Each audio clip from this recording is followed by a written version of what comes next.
Hi, my name is Jonathan Eby and I'm the writer-director of Gumbo, and I am here to tell you a little bit more about myself.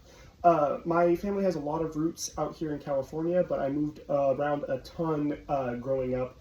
I was born in San Diego, and then we moved all over the East Coast, but especially the South. And I didn't have a ton of constants growing up, but one of them was movies, and I always was able to share movies with friends, including this one. When I was 8 years old, a friend just gave this entire collection to me while we were watching, I think, The Last Crusade. He's like, "You really like these. Do you want to just have the whole collection?" And I was like, "Sure." That was very nice of him. But the one thing that really impacted me out of that collection was this, the bonus materials. Watching this over and over when I was like 8 or 9, I learned what a director was, what a producer was, what a star was, how editing and score and all of that worked out. And then we did some more moving. Eventually we moved to Peru. We lived in Trujillo, Peru from when I was 10 to 13. We got rid of most of our VHSs, but one thing my mom did was she went to the market and she bought a pirated version of this movie, Casablanca. And I did not want to watch it. I told my mom it was in black and white and it would be boring, but I was hooked immediately. I loved it from the opening sequence. I think I connected to all of the refugees moving across miles of ocean and train and everything to get to Casablanca.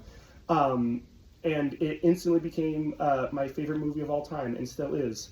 Then we moved around a bunch more. Eventually went to Austin, Texas, and I took some drama classes. And one of my drama teachers, Ms. Bessie is the best. She showed our class Hitchcock, and she showed us the shower sequence in Psycho, and she had some industry connections, including her family, and what they told me for advice, because I was really getting into classes and everything, is that if you want to be in the film industry, you have to A, watch everything you can, and B, you have to be a writer.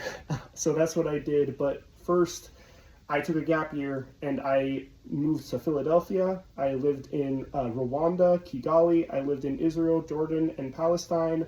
I lived in Bolivia, and I climbed Kilimanjaro all after high school. And then I applied to film schools. I got rejected, so I went to community college in Austin again, got a journalism degree. Eventually, I got into LMU, and I made a ton of great friends there, worked on in the sound department and got onto film sets that way. But then I graduated in the spring of 2020, and so we got kicked out, and I had to move back to Austin, where I worked on a farm, and eventually saved up to move back to LA, where I worked in restaurants, including at the Academy Museum. So that's a lot of stuff, but I'm so grateful for all the people I've met along the way, including friends who are professionals in the industry and who've liked the stuff I've written and want to make projects with me, including this one. So I'm so excited to tell you more about this project, Gumbo. But first, we gotta keep fundraising. Please donate to the page, share anything you can will help. Thank you guys so much. More to come soon.